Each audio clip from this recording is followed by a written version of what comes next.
What's up, Crazed Nation? I'm Crazed Reviews, and today I'm bringing you a brand new JoJo's Bizarre Adventure episode discussion. This is JoJo's Bizarre Adventure, Is Unbreakable, episode 10. Let's get right into it. Now, in this episode, it's a lot more chillax. I mean, there's a lot of craziness going on. It's really bizarre for what the episode actually had, which is basically summed up in Josuke and Okuyasu going to an Italian restaurant for lunch. Yeah, that's pretty much the gist of this episode. But what happened in the restaurant was the most surprising thing.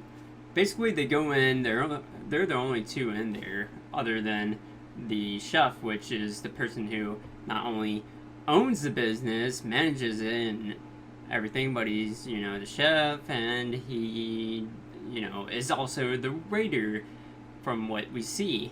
There's no menus, just he looks at the people's palms and reads them kind of like a fortune teller would.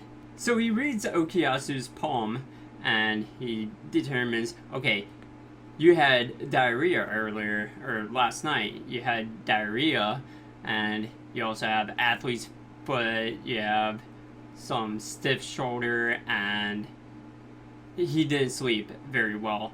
So he pours this drink of water for them, and Okuyasu drinks the water. He's like, oh my god, this is so amazing, I can't believe this mineral water. So he starts, after a while, producing tears. He's like, I can't stop crying, it's so good. And then it just goes down like a waterfall. The eyeballs shrivel up and everything, and Josuke's like, oh shit, something's up here. Are you okay? And just 5 seconds later, boom, perfect. Like nothing ever happened. He's like, oh man, I feel so refreshed, and like I had 8 hours, or I think he said 10 hours of sleep. So something's up with the chef and his food, okay? So the chef brings out this, I think he gave him like spaghetti or something like that. No, it wasn't spaghetti at first. It was some kind of dish. I forget what it was called, but had tomatoes and like cheese, mozzarella cheese, I believe.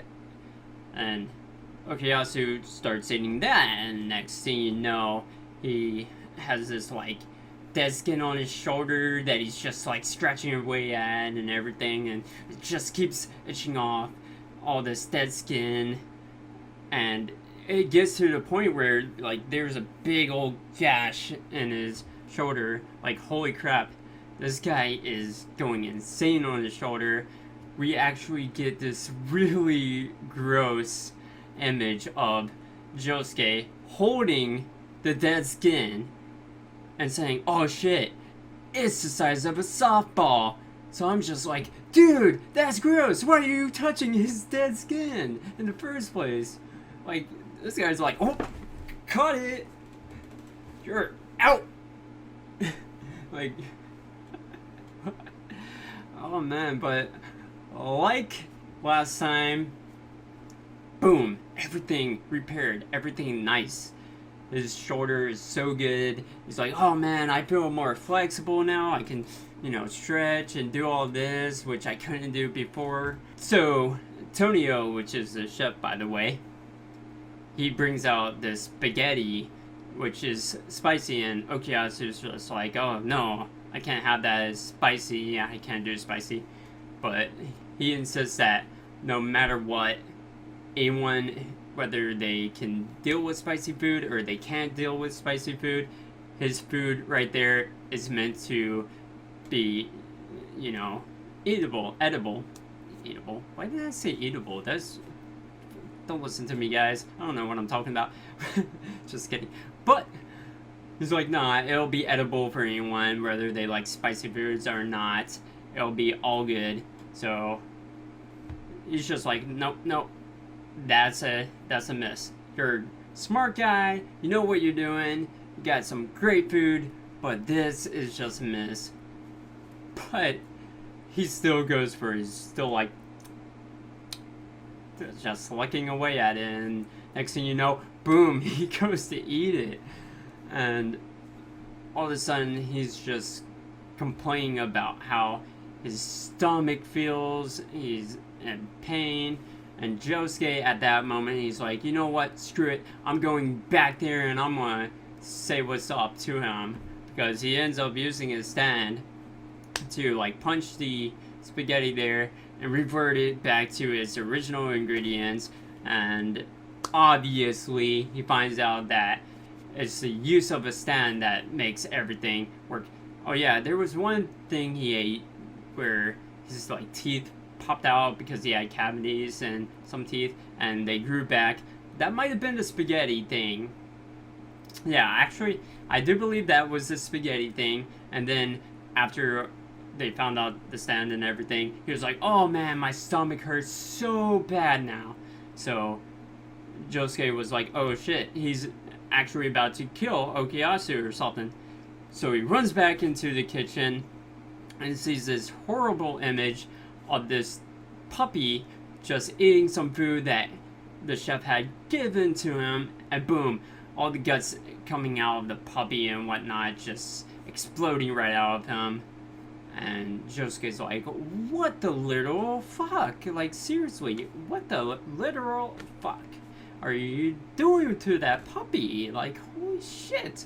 To which the chef turns around and he catches Josuke right there, and he's like, oh, you're spying on me, you saw some stuff you didn't need to see, I'm gonna have to carve you up or something. Like, he gave off that vibe and threw a knife at him, which it didn't hit Josuke, it hit the door hinge right beside him, and it looked like Josuke was going to have a real fight against him. It did look like the chef was actually a enemy at that point. But Okuyasu just runs in and starts eating this stuff straight out of the kitchen, and Josuke averts his attention to him, like, hey, what are you doing? Why are you still eating this food? Like, don't you see that something is up? Like, this guy is definitely our enemy. And that whole time you're just like, Josuke, you do not want to take your eyes off of the enemy like that. And it looked like Josuke was going to be hit over the head with a brick or something, and just right before he gets hit in the head with it, it turns out, oh, he's just handing him soap and telling him, hey, you come into my kitchen with germy hands, you need to wash your hands, and because of this, you're going to have to pay up. You're going to have to clean my kitchen and whatnot. And it's just like, okay, yeah, definitely, this guy is not an enemy, and we're all good. We're all safe, okay? So that was pretty interesting to see in this episode, just the fact that our Josuke and Okuyasu came into contact with another stand user who wasn't an enemy. Now, I've seen a lot of people say, oh yeah, I would like to see this Tonio guy show up a lot more in JoJo and actually have a part where we can see more of what he can do. But the thing is, his part is already done. I mean, I really don't see him coming back and saying, I'm gonna fight alongside you guys and use my Stan's ability to take down the enemy, because his Stan's ability, from the looks of it, only revolves around food. It just wouldn't work. Like, you're gonna go up to an enemy and be like, hey, wait, before we fight, I would like to present you this dish. Eat the dish. And then try to stop them in their tracks. I don't think that's going to work out. It's just like, say, if the poker guy. Who was the poker guy from part 3? I forget who he was. Darby, and how he, used his stand with poker games and stuff. So, really, the gambling aspect, I don't think it would really work all that well. It's just kind of like a momentarily thing where it's only going to work with like 1 or 2 people, but other than that, it's really like you're not going to get into a fight with another stand user all that often where they're going to be like, oh sure, I'll just play poker against you instead of using my stand to brutally beat you up or do other kind of harm to you. You know, why not? So definitely, I do not see him coming around too much more often in this series, but it was interesting to get to meet the stand user and see a stand user that wasn't an enemy at all. But other than that, at the end, we did get a confirmation that our best JoJo thus far in the anime series, Joseph Joestar, will be making a comeback in this series. So, really hyped for that. I mean, he's going to be old as crap, and I don't know what all he can do. But, just to see him again will be amazing. And let me know what you think about this episode in the comment section below. And like the video if you enjoyed it. Also, subscribing is cool if you're new. If you're not new, what you need to do is tell someone who is new that they should definitely subscribe. No questions asked. And as always, keep it easy, and I'll see you in the next video.